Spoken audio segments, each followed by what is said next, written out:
Welcome to our channel. Today we how to install iBonds with TreasuryDirect for inflation protection, beginner guide step by step clearly. To install iBonds with TreasuryDirect, start by visiting the TreasuryDirect website.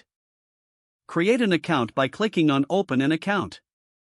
Fill in the required personal information, including your name, social security number. Choose a password for your account and set up security questions to protect your information.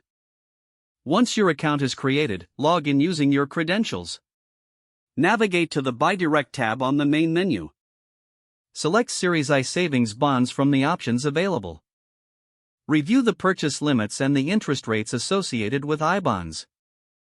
Decide the amount you want to invest, keeping in mind the annual purchase limits. Fill in your banking information to link your account for online transactions. Confirm your purchase details and review the terms and conditions. Submit your order to finalize your purchase.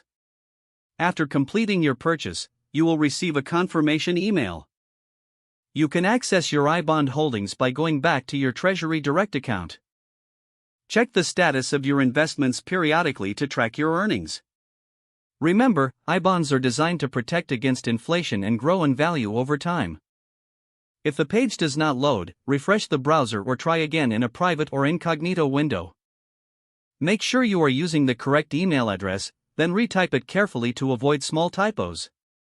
If your password is not accepted, use the reset option and create a new strong password you can remember. Check your spam folder for verification or security emails, then complete any requested confirmation steps. Enable two-factor authentication if available to improve account security and reduce unauthorized access risk. After signing in, review your profile details so your contact information and settings are accurate and current. If you see an error message, note it down and try again after restarting your device and internet connection. Log out when you finish, especially on shared devices, to keep your account and payment information secure.